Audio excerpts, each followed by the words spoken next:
നമ്മുടെ ഒരുമിച്ചുള്ള ധ്യാനത്തിനായി വിശുദ്ധ മത്തായിയുടെ സുവിശേഷം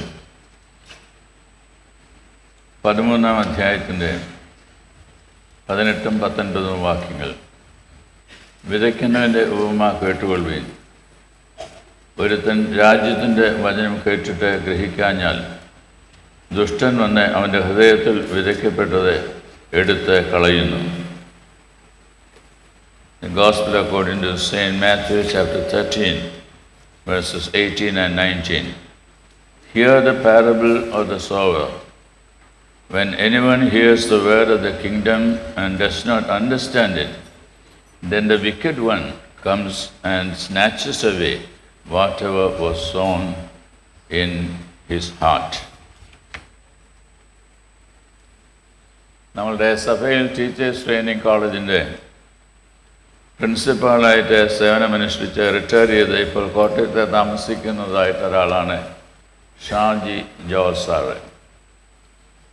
വളരെ അടുത്ത സമയത്ത് അദ്ദേഹം എഴുതിയതായിട്ടുള്ളൊരു പുസ്തകത്തിന് തലക്കെട്ട് മഴ കാത്ത് കിടക്കും വിത്തുകൾ എന്നുള്ളതാണ്. മഴ കാത്ത് കിടക്കും വിത്തുകൾ. 2 വിത്തുകളെക്കുറിച്ചുള്ളൊരു മനോഹരമായ കഥ അതിനകത്ത് പറയുന്നുണ്ട്. 2 വിത്തുകൾ തമ്മിലുള്ള സംസാരമാണ്. ഒരു വിത്ത് പറയുന്നു, എനിക്ക് ഇങ്ങനെ ഇരുന്നാൽ ഒക്കുകയില്ല, എനിക്ക് ഒരു പരിണാമം ഉണ്ടാവണം, ഞാൻ എൻ്റെ സാധ്യതകളെ കണ്ടെത്തുവാനായിട്ട് പോവുകയാണ്. അതുകൊണ്ട് ഈ മണ്ണിൽ ഞാൻ വീണ് കഴിയുമ്പോൾ, മഴ വരുമ്പോൾ മഴവെള്ളം നനഞ്ഞ് ഞാൻ കുതിർന്ന് എൻ്റെ ചുറ്റുപാടുമുള്ള മണ്ണുമെല്ലാം കുതിർന്ന് പാകമാകുന്ന അവസരത്തിൽ എനിക്ക് വളർന്നു വരണം. അത് സ്പ്രൗട്ട് ചെയ്യും, അതിൻ്റെ റൂട്ട്സ് താഴേക്ക് പോകും. അപ്പോൾ അതൊരു ചെടിയായിട്ട് വളർന്നു വന്ന ഒരു വലിയ മരമായിട്ട് തീരുന്നതിനിടയായിട്ട് തീരും. അപ്പോൾ മറ്റേ വിത്ത് പറയുകയാണ്, വേണ്ട, എനിക്ക് ഇപ്പോൾ ഉള്ളതായുള്ള നിലയിൽ ജീവിച്ചാൽ മതി, ഒരു വ്യത്യാസവും എൻ്റെ ജീവിതത്തിൽ ഉണ്ടാകുവാനായിട്ട് ഞാൻ ആഗ്രഹിക്കുന്നില്ല. അങ്ങനെ ആ വിത്ത് അവിടെ കിടന്നു. അപ്പോൾ അതിലെ ഒരു ചെറിയ കോഴിക്കുഞ്ഞ് വന്ന് ഈ വിത്ത് അവിടെ കിടക്കുന്നത് കണ്ട് അത് കൊത്തി തിന്നു കളഞ്ഞു എന്നത് അതിനകത്ത് വിവരിക്കുന്നുണ്ട്. 2 വിത്തുകൾ. മനുഷ്യ ജീവിതത്തിൻ്റെ സാധ്യതകൾ എങ്ങനെയാണ് കണ്ടെത്തുവാനൊക്കെയാണ് നമുക്ക് ഇടയാവുന്നത്. ചിലതൊക്കെ നഷ്ടമാക്കി കളയാതെ പുതിയതിനെ ആശ്ലേഷിക്കുവാനായിട്ട് കഴിയില്ല. ജീവിതം ഒരു കണ്ടിന്യൂറ്റിയാണ്. Continuing from the past to the present and to the future. ജീവിതത്തിൽ വളരെ ഇന്നവേറ്റീവായിട്ടുള്ള കാര്യങ്ങളൊക്കെ നാം കണ്ടെത്തിയെന്ന് വന്നേക്കാം. അതൊരു പക്ഷേ നമ്മളെ സർപ്രൈസ് ചെയ്യുന്ന കാര്യങ്ങളായിരിക്കാം.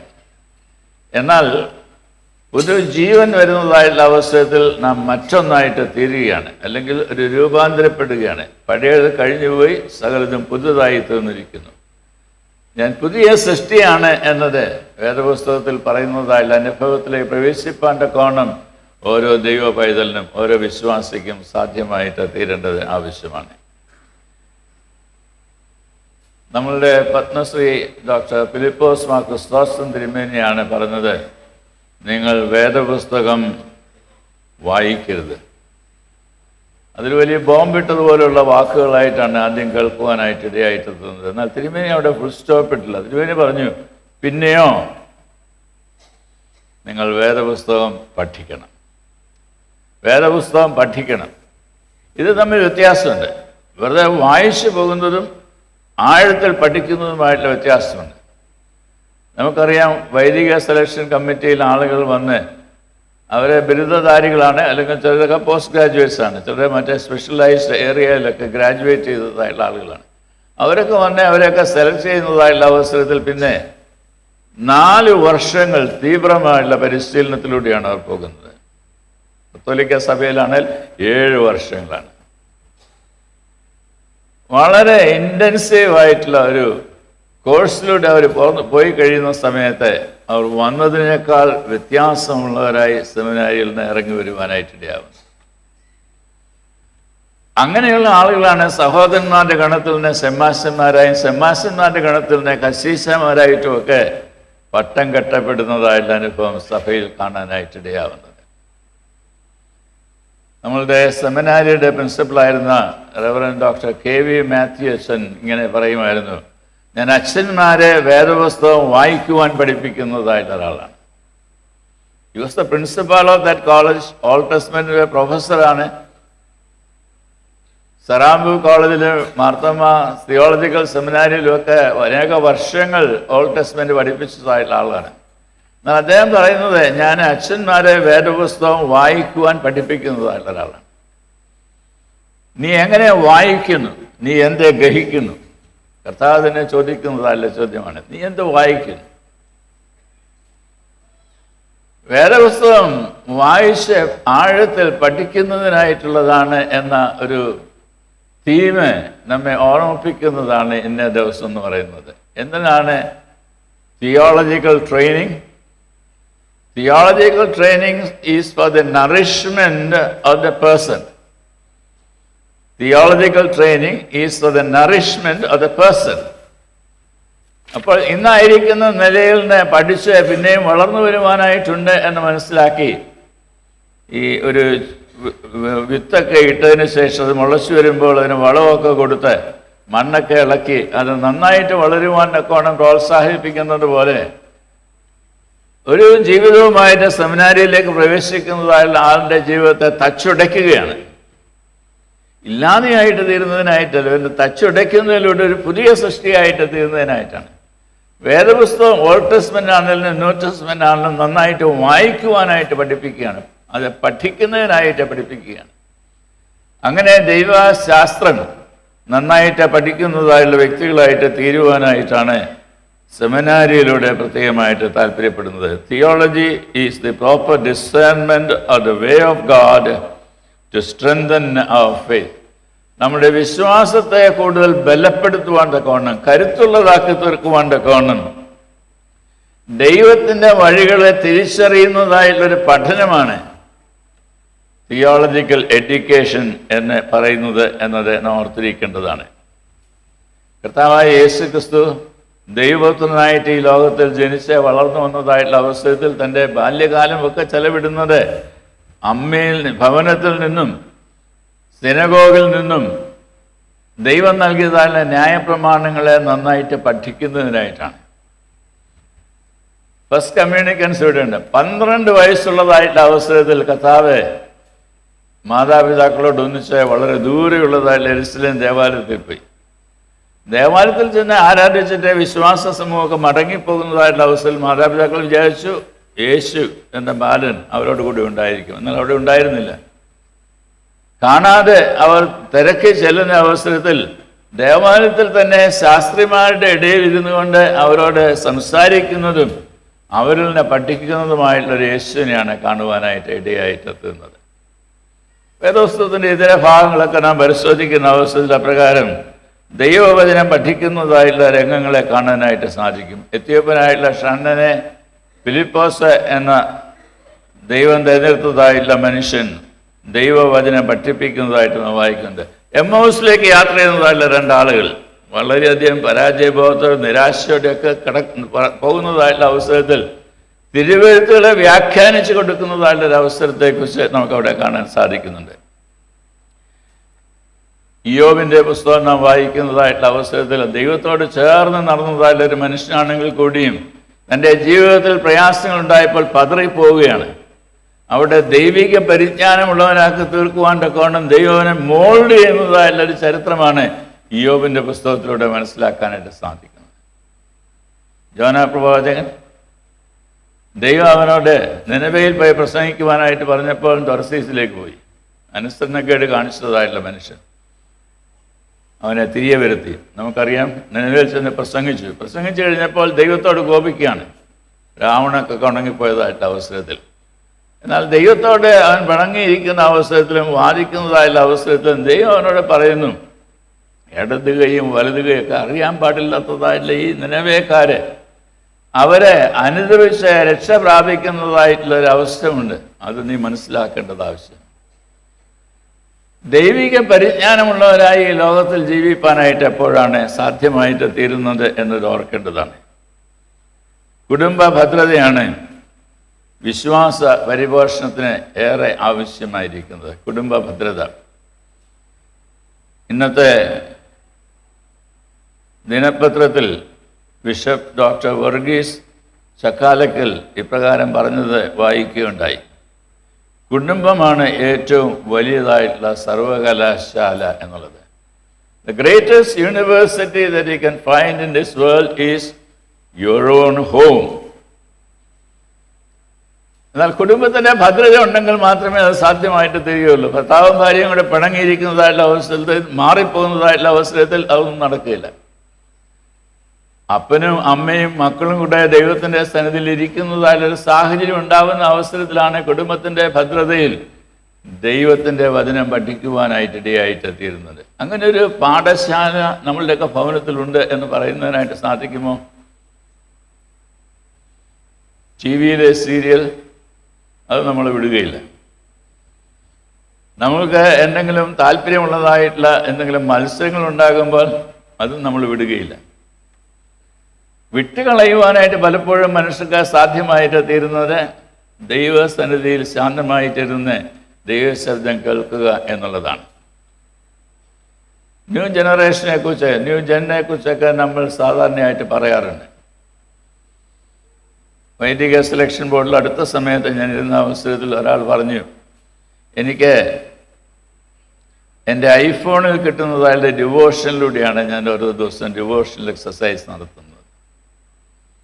ഞാൻ ചില ആളുകളെ കണ്ടിട്ടുണ്ട്, വേദപുസ്തകത്തിനകത്ത് സെൽഫോൺ വെച്ചിട്ട് സെൽഫോണിൽ നിന്ന് വേദഭാഗം വായിക്കുന്നതായിട്ട് ആളുകൾ. 66 പുസ്തകങ്ങൾ അടങ്ങിയിരിക്കുന്നതായുള്ള വിശുദ്ധ വേദപുസ്തകത്തിൽ ഞാൻ വിശ്വസിക്കുന്നു എന്ന് പറയുവാൻ തക്കവണ്ണം വളർന്നു വരേണ്ടതായിട്ടുള്ള വ്യക്തികളാണ്.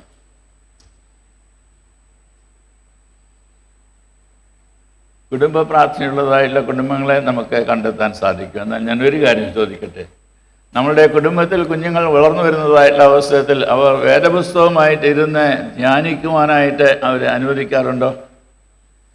അവരെ പ്രോത്സാഹിപ്പിക്കാറുണ്ടോ?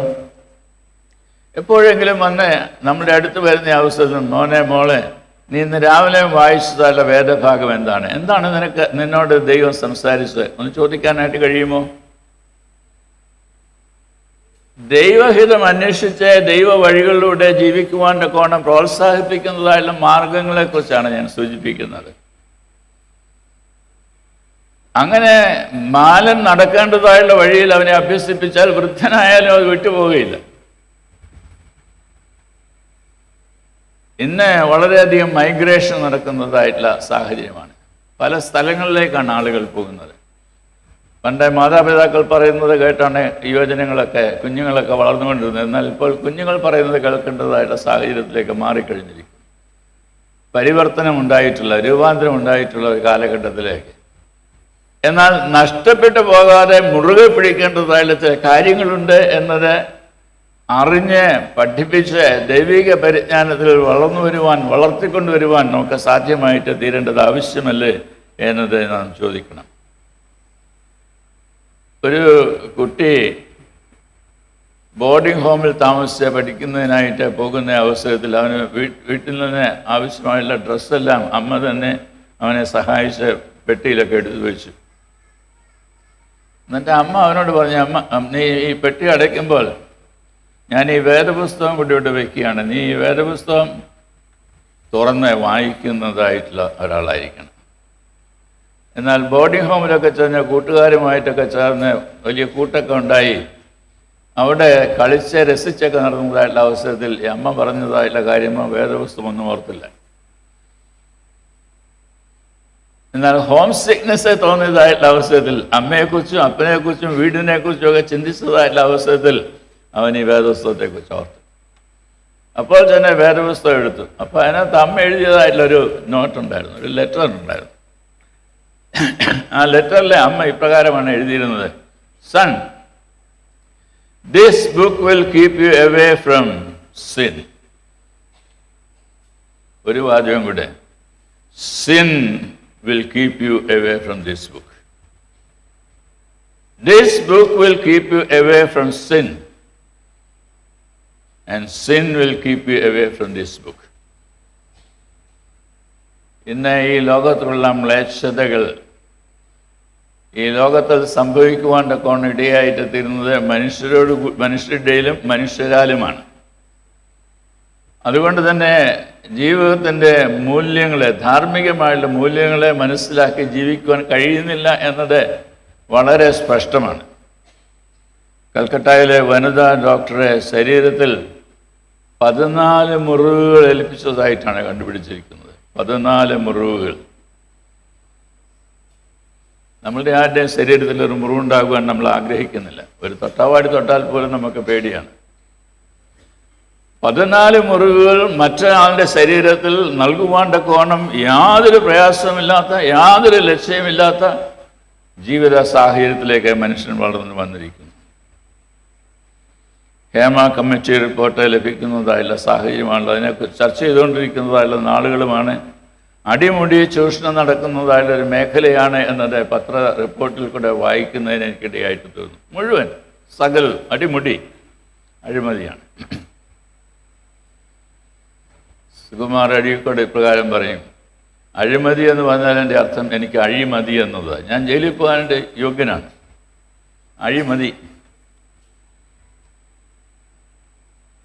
ജീവിതത്തിൽ ദൈവരാജ്യത്തിൻ്റെ മൂല്യങ്ങളെ മുറുകെ പിടിച്ച് ദൈവമക്കളായിട്ട് ജീവിപ്പാൻ്റെ കോണം ഇടയായിട്ട് തീരണം എന്നതാണ് സൂചിപ്പിക്കുന്നത്. ഞാൻ എൻ്റെ വാക്കുകളെ നിർത്തുന്നതിനായിട്ട് തുടങ്ങുകയാണ്. വിത്തിൻ്റേതായിട്ടുള്ള ഉപമ പറഞ്ഞിരിക്കുന്നതായുള്ള കർത്താവായ യേശു ക്രിസ്തു ആ വിത്ത് വഴിയരികിൽ വീണതിനെക്കുറിച്ച്, പാറസ്ഥലത്ത് വീണതിനെക്കുറിച്ച്, മുള്ളിനിടയിൽ വീണതിനെക്കുറിച്ചൊക്കെ പറയുന്നുണ്ട്. ഇതെല്ലാം തന്നെ ജീവിതത്തിൽ ഉണ്ടാകാവുന്ന അനുഭവങ്ങളാണ്. വിത്ത് നഷ്ടപ്പെട്ടു പോകുവാൻ ഇടയാകുന്നതായുള്ള സന്ദർഭങ്ങൾ. എന്നിട്ട് പിന്നീട് പറയുന്നത്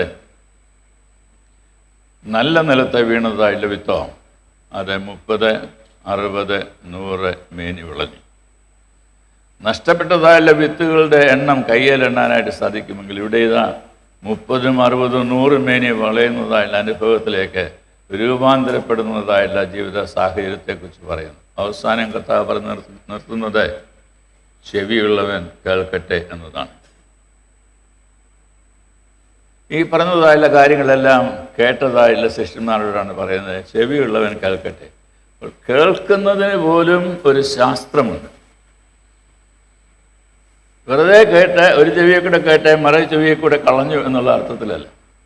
ഇനി കേൾക്കുന്നതിനെ ഗ്രഹിച്ച് സംശീകരിച്ച് ജീവിതത്തിൻ്റെ തലങ്ങളിലേക്ക് കൊണ്ടുവരുവാൻ ഇടയായിത്തീർന്ന അനുഭവത്തെക്കുറിച്ചാണ് പറയുന്നത്.